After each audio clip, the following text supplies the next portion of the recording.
I want you to picture your leaf pile right now. Picture it. Go on. That heap you raked up back in October. Sitting there in the corner of the yard. Sitting there in the corner of the yard. Still mostly whole leaves in July. Mostly whole leaves in July. And flat and slick on top. Flat and smelling faintly of nothing at all. Smelling faintly of nothing at all. Once in the spring. You turned it once in the spring.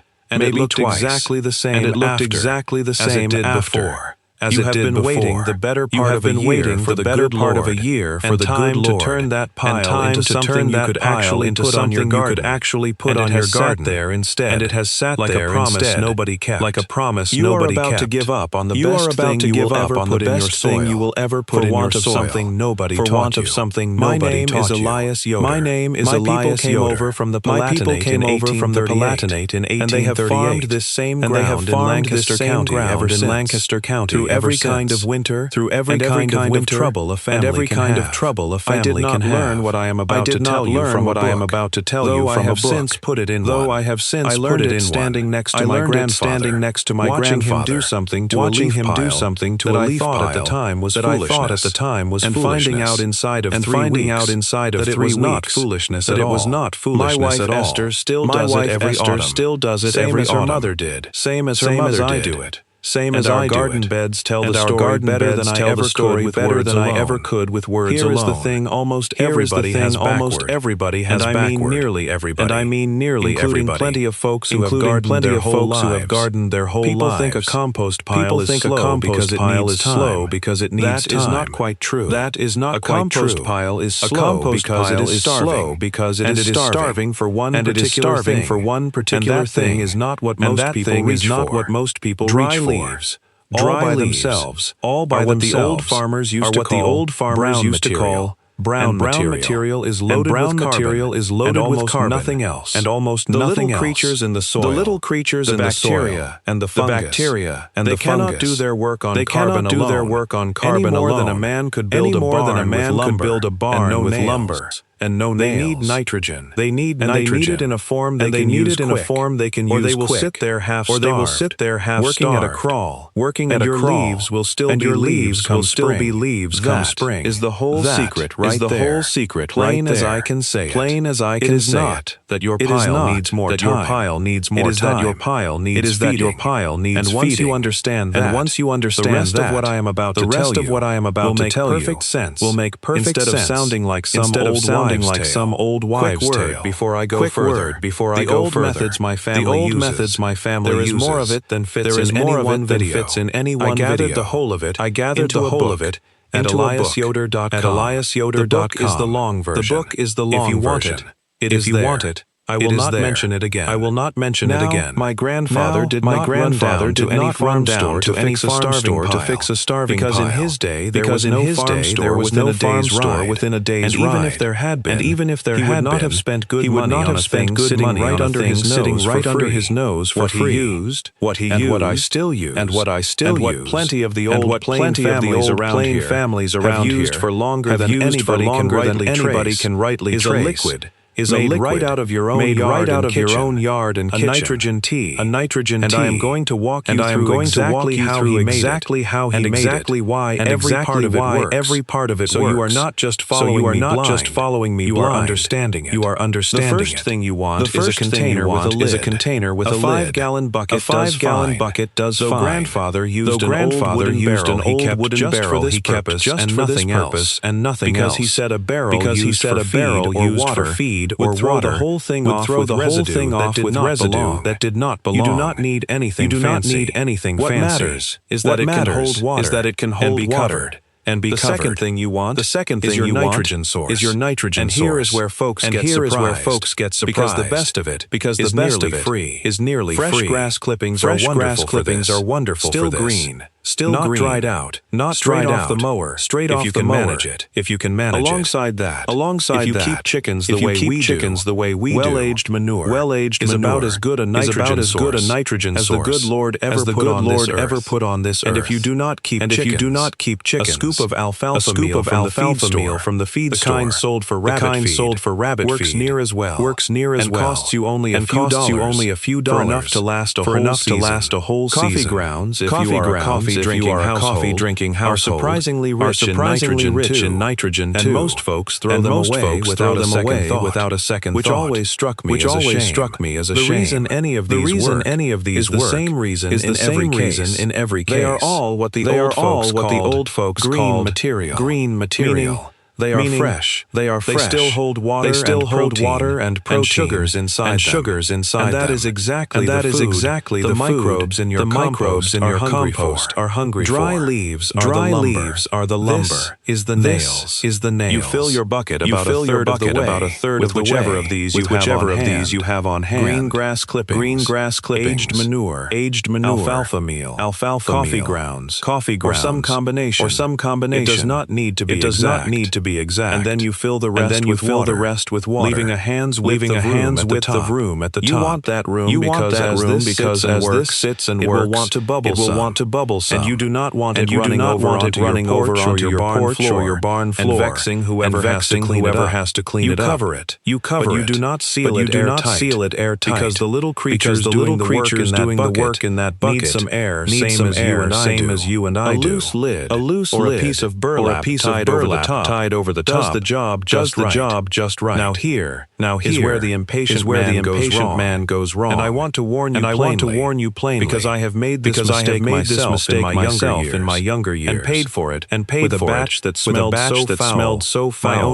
My own wife would not let me bring the bucket near the house. You must let this tea sit and steep. Not stir it every hour, hoping to speed things along. Not check on it every few minutes, lifting the lid. Just let it be. Give it 3 to 5 days in warm weather. Closer to a week if the weather has turned cool. And stir it once a day with a stick. No more than that. The reason for the daily stir is simple. It brings air down into the liquid and keeps the whole batch working evenly instead of going stagnant and sour on the bottom, while the top does nothing. But stirring too often, or lifting that lid every hour to peak, does nothing. But let heat and the working gases escape before they have had their chance to do their work. And it will only slow you down, not speed you up. Patience here is not just a virtue. It is a requirement. Same as it is with a sourdough starter or a cheese left to age. You cannot rush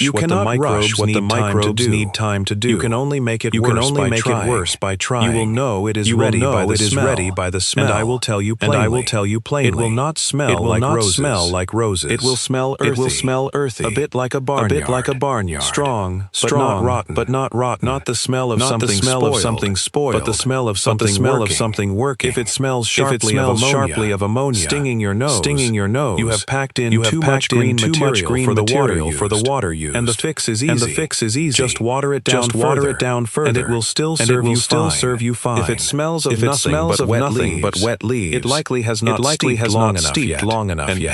And patience is again your answer. Once your tea is ready, here comes the part where you actually turn those leaves into compost. And this is where the whole method comes together. Take your pile of dry leaves, and instead of leaving them be, you are going to layer them the way my grandmother used to layer a casserole. Thinking of it in terms of what she called dry. Though I will use the old farming words, browns and greens. Spread a layer of your dry leaves about the height of your hand. Then pour your nitrogen tea over that layer generously until the leaves are good and not sitting in a puddle. Then add another layer of dry leaves and pour again. And keep building it that way. Layer after layer, tea after tea, until you have used up your leaves and most of your tea. What you are doing here, plain and simple, is finally feeding those hungry microbes the nitrogen they have been missing this whole while, and giving them the moisture they need to move and multiply. Because dry material with nothing to drink cannot support life any better than a dry field can grow a crop. After you have built your pile this way, you want to turn it, meaning fork it over, so the outside gets moved to the inside. inside gets moved out. And here is a warning worth hearing. Do not turn it every single day thinking more turning means faster results. Turning brings in oxygen which the microbes need. But turning too often disturbs the heat building up inside the pile. And heat is exactly what tells you this whole thing is working. A pile fed properly with this tea will start to warm on its own within a matter of days. Sometimes warm enough that you can feel it through your glove when you reach into the center. And that heat is the sound, so to speak, of a great many small creatures working hard on your behalf. Turn it once every 4 or 5 days, not more, and let the heat build in between. Within 2 to 3 weeks. And I want to be careful and honest with you here, because I have seen too many fellows online promise you compost by a certain day on the calendar, as though it were baking a cake. And a man who promises you a miracle by the calendar is selling something. What I can tell you honestly, from years of doing this on my own ground, is that leaves fed this way and turned properly will break down dramatically faster than leaves left dry and alone, often finishing in a matter of weeks, where an untreated pile would have taken the better part of a year, and sometimes longer than that, if the weather did not cooperate. I cannot promise you an exact day it will be ready, because your climate is not my climate. Your leaves are not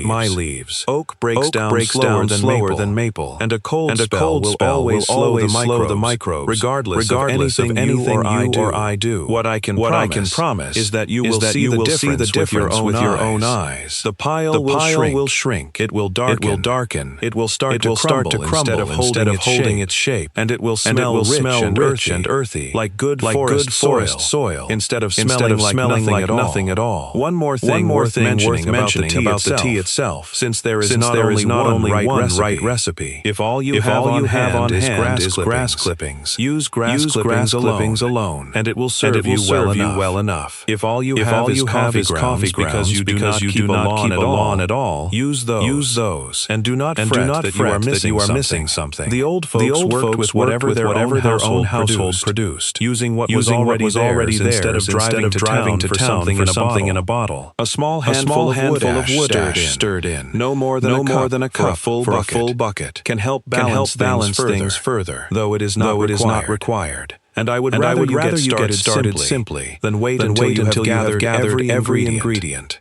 Now let me tell you the ways folks most commonly ruin this, because I would rather warn you plainly than have you discover it the hard way. The first mistake is drowning the pile instead of dampening it. If you pour so much tea that the pile sits soaking wet with no air pockets between the leaves, you will suffocate the very microbes you are trying to feed. And instead of a working compost pile, you will get a slimy, sour, matted mess that smells of rot rather than earth. Damp, not drown is the rule. And if in doubt, air a little dry and add more on your next turning. The second mistake is using tea that has gone truly rancid, sitting forgotten for weeks on end until it smells of nothing but decay and sulfur that has gone past useful and turned harmful. And you are better off starting a fresh batch than pouring that onto your garden's future. The third mistake, and this one catches even careful folks, is skipping the turning altogether. Pouring the tea on once and walking away will help some.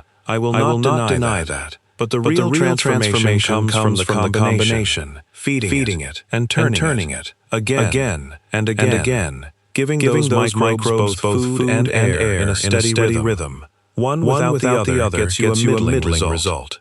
Both together is what gets you compost in weeks instead of a year. Now I want to tell you plainly who benefits from you not knowing any of this. And I want to say it the way I would say it to a neighbor over a fence, not with any anger in it, because I do not believe there is a man sitting in some office somewhere who schemed to keep this from you. I do not believe that at all. It is worse than a conspiracy in a way, because it is a system nobody had to coordinate on purpose. Bagged compost sells for real money at the garden center. Sometimes $8 or $10 for a bag that weighs less than what you could make yourself from leaves that fell in your own yard for free. Bottled soil amendments and commercial compost accelerators sell for even more. dressed up in fine packaging, with big promises on the label. Nobody sat in a back room and decided to keep a farmer's trick a secret. It is simpler and sadder than that. It is only that it pays a great deal better to sell a man a bag of finished compost, or a bottle of concentrated nitrogen dressed up with a fancy name, than it does to teach him how to brew his own out of grass clippings and coffee grounds for pennies. The knowledge did not get hidden on purpose. It just stopped getting passed down, because there was no profit in passing it down, and profit has a way of deciding what gets taught and what gets quietly forgotten. That is all it is, not a scheme, just a system that rewards silence, and I am telling you plainly, so the silence ends with you. Let me pull the whole thing together for you now, quick and clean, so it sticks in your mind the way my grandfather made sure it stuck in mine.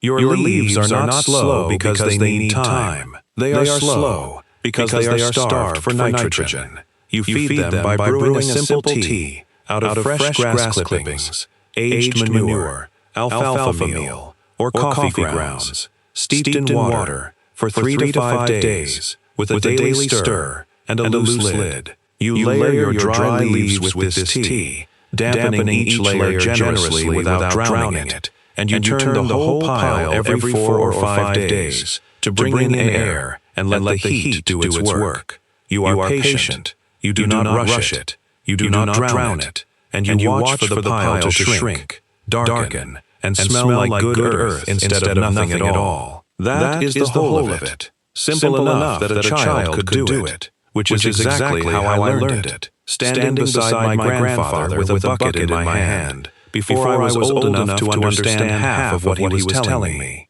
Now I want to hear from you, truly, because this channel is only as rich as the folks who write in and tell me their own piece of it. Tell me down in the comments what kind of leaves you are working with this year, whether it is oak or maple or something else entirely, because I know different trees break down at different speeds, and I would love to hear what you are seeing in your own pile. Tell me what county or what part of the country you are writing from, because I am always amazed at how this old method behaves a little differently, depending on whether you are up north with a short warm season or down south where things never truly go cold. Tell me who taught you the little bit you already knew about composting before you found this video. A grandparent, a neighbor, a book, or nobody at all. Because I learn as much from your stories as I hope you learn from mine.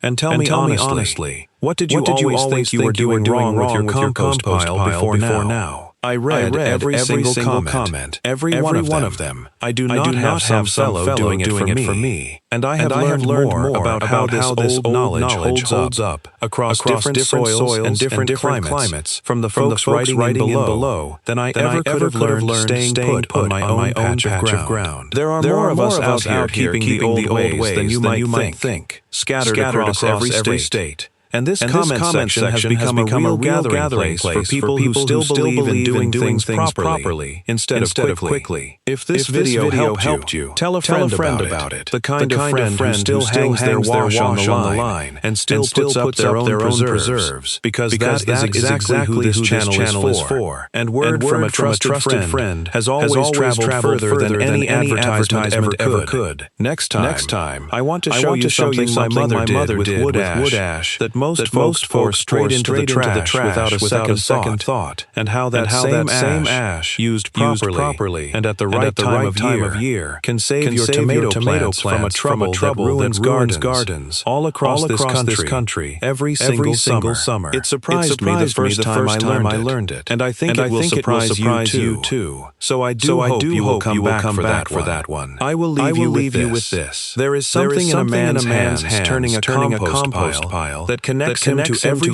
soul who ever worked a piece of ground before him. all the way back further than we can rightly count. My grandfather knew this. His father knew it before him. Back across the ocean, in a place none of us have ever seen with our own eyes. And yet the knowledge crossed that water anyhow, carried in nothing but memory and habit, and it has stayed alive on this small patch of Lancaster County ground for very near 200 years now. It did not stay alive because anybody wrote it down in a fancy book and sold it for a great deal of money. It stayed alive because a grandfather showed a grandson, and that grandson showed his own children, and so on, generation after generation, plain hands doing plain work, with no fanfare and no need for any. This country was built that way, not by folks waiting on someone else to solve their troubles for a price, but by folks who learned to solve their own with what the good Lord had already put there in their own yard. Every time you brew up a bucket of this tea and pour it over